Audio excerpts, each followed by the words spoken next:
What's up guys, Joel Valley from Media Glitch here, and today I'm here to review the Sega Genesis Classics that came out for the PS4, the Xbox One, and of course Steam.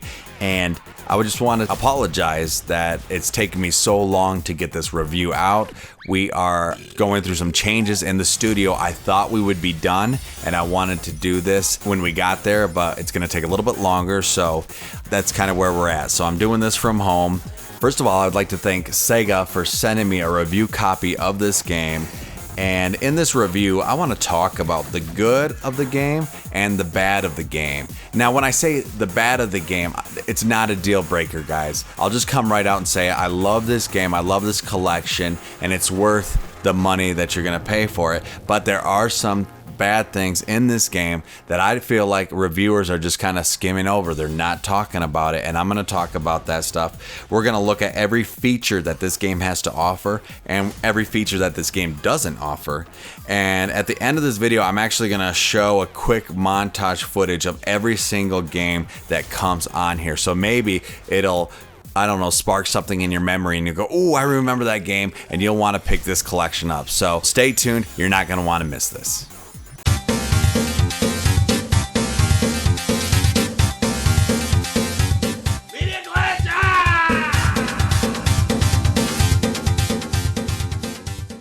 Now, anyone who's a fan of this show knows that I am a big Sega fanboy. I love the Sega Genesis, I love the Sega Master System, and I love the way they put you in this bedroom as if you were back in the day when you had the system. And I will say this has been available for Steam for quite some time, this kind of whole setup here. And when I updated it on Steam, it just updated the games and everything. And so it's you didn't even have to buy it again. So looking around the room, you have Altered Beast, Golden Axe, Revenge of Shinobi posters, Streets of Rage, Sonic, Comic Zone, some really, really great posters to kind of decorate it. Over there to your right, you have all your games. And again, I'm going to show you all those really quickly by the end. And you basically pick your game, put it in there, and voila, you have it. It goes full screen with borders, or you can play it just normal like this as if you were in front of the TV, which, you know what, to me it's kind of cool. Rise from your grave.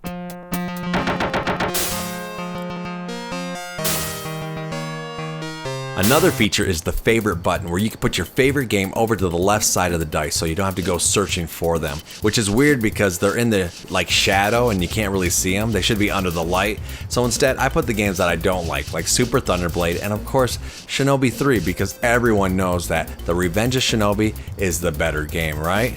I'm just messing with you guys, I know, don't get all mad, but also the games have trophy system that you can, you know, the trophies that are like the game's trophies, but there's achievements that are in the game as well as they have leaderboards that you can see. Sadly, those are not for every game, those extras. So there's a handful of them, but what I do like is they have the different regions of the game. So Streets of Rage, for example, you can play it in English or you can play it in Japanese, depending on what you want. Basically Mega Drive or North American version, the Genesis. So like when you put in the North American version, you get the Streets of Rage, the title scene, this little cut scene, which you get in the Japanese as well. But here the Axel is yellow in North America, Blaze is gray, which he was always red and he was always white. You get this cut scene, it's just deep, there's not really much to it. And this is the version that we know, but in the Japanese version, I find it very interesting that there is an intro, and I don't know why we didn't get it, and the city blows up, but you also have this cool cutscene of Axel, and he's wearing white. And look at that title screen. That title screen is way cooler than anything we got. And look at this, Axel and Blaze are the original colors. I don't know why. You also have this other cutscene that we got, but listen. There's music, there's better sounds. All in all, a better looking game. I don't know what happened, but hey, now we have that option to play.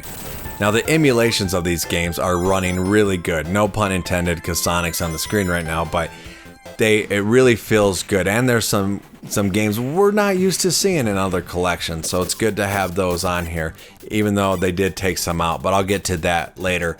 But everything here really brings me back when I was a kid. I was just like, man, Wonder Boy still moves as slow as your grandma, and Sonic Spinball still runs at 3 frames per second. And I'm just kidding, but everything really does run great here, and it makes you just that nostalgia. It's all there, guys. Another cool new feature is basically the rewind button. So this guy who used to beat me in paper, rock, scissors all the time, not anymore. Now I know the answer. I can go back and boom, I can win. And you can use that to get through all those games you've never been able to get through. But there's also a fast forward feature, which basically skips ahead so you can get through all those text heavy RPG games that just kind of take forever, which I really like that option. You could also use a rewind feature to go through the game if you wanted, but that's just bananas. You don't want to do that. But there's also a quick save that you can use with your right thumbstick, and you just save it. If you die, boom, go up, or that loads it up, down, saves it. Nice feature. I'll probably use the rewind feature because it's not as quick as I would like it to be. I know some people online were complaining about the music and the sounds of the emulation at times, and I did encounter some problems, especially with this game, but every once in a while, and then it would end up fixing itself. I don't have a problem with that. What I have a problem with is the button delay, which you can't notice on a lot of games, but on Revenge of Shinobi, with that double jump, it's so crucial. It was immediately noticeable. And listen, guys, if you watch this channel, you know I am a huge Revenge of Shinobi fan. It's my favorite, not just my favorite Sega Genesis game, it is my favorite game of all time.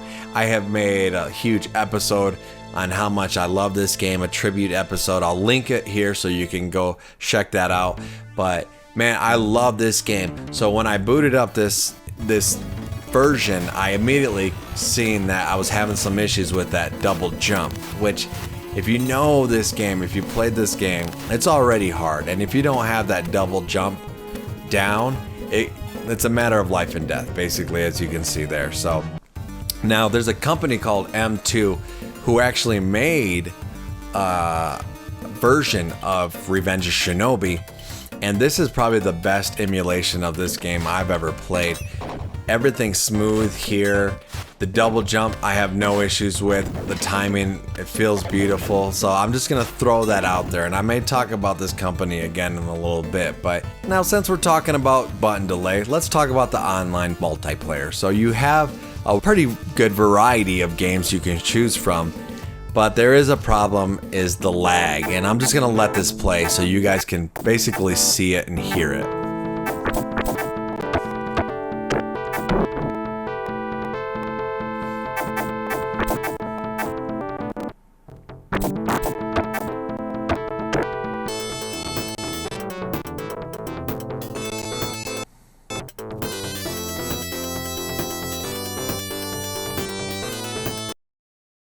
We always got these like little warnings. I played it with several different people. We all had great internet. We all got the same warnings. So I don't know what's going on here, but at least you can still do this with your friend.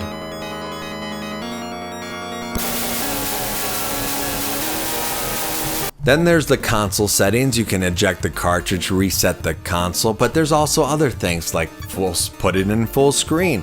You can, if you like that, you can flip-flop the screen for a different challenge. Go right to left if you want. There's also scan lines and a wider range of filters that you can put on. They all kind of look the same, kind of smooth out the graphics. I don't know if I'd ever use any of these unless it's like very pixel heavy, just to maybe smooth it out. But I mean, they're there if you want it, which is kind of a nice option.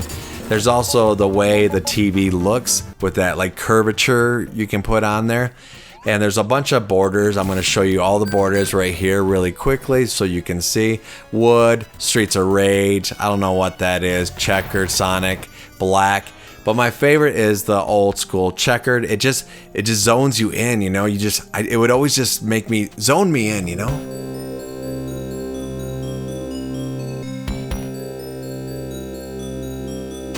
Now if we move to the left side of the room, you can see extras, a place dedicated to trophies and achievements. Now, you can go to the PS4 and see those trophies, but they're all here too. And they have little challenges like Revenge of Shinobi. You know, I did that challenge and that was it. It was done, I had completed it. And it was kind of sad. I wanted a whole list of challenges just for Revenge of Shinobi, and I don't know why we couldn't do that, because in this day and age, we played these games so much. We should be able to have different challenges, I think. I would really love to see that. There's leaderboards, but not for every game. It's not for Altered Beast. It's not for Golden Axe. It's not for Revenge of Shinobi. They have one for Phantasy Star 4, which is kind of weird, but I don't know. Why can't we have leaderboards? Now, remember that company I was telling you about, M2, who did that Revenge of Shinobi? Well, if you look at it, they actually had, back in the day, in this, a trophy list. A whole trophy list for just one game. That was something I would love to see for updated versions of this collection classics. Now, they had the instruction manual in this one. They had the trial menu. That's why I love that M2 version of this game that they did. They even had replay mode. It was all here. And I think also something that is missing from this game is something they had in the Sonic Ultimate Genesis Collection for the PS3 was Sonic the Hedgehog 3. It's not here. Golden Axe Warrior, Phantasy Star. This collection had all of them on one disc. Shinobi Arcade, that's all the Shinobi games. Space Harrier Arcade, a ton of interviews. Alien Syndrome, Altered Beast Arcade. All of these were great, and they were unlockables, and I really miss the unlockables. Another feature they have is the room settings where you can play God if you like. A lot of cool features here. They got the audio controls where you can adjust game volume, all that goodness. Your input controls for your controllers. And I did say we were going to see everything, so the credits. You can even see the credits, who's behind this thing. Thank you guys. I'm glad that they made that, but all in all, guys, the game is so worth the money. You know, I have some little gripes, but it's not a game breaker, guys. I definitely think this is a great collection. There's some things missing, but they put some things in there that are really, really cool, and I really think it's worth your time and your money. And I'm just so excited to continue to play it. So that's it, guys. Thank you so much for watching. Don't forget to like, comment, and subscribe. I'm gonna leave you guys with a montage of every game that's on here. It'll be quick, but leave in the comment section below, what do you think about this collection? What were you sad to see go? What would you like to see in future collections? All these questions, let me know. I think the thing that I was saddest to see go was the Phantasy Star 1. It would have been so great to have every Phantasy Star on one disc, on one place. But hey, you know, maybe for the next collection on the PS5, because I'll be the first one in line to get it. So anyway, guys, thank you so much. We'll see you next time. Bye-bye.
You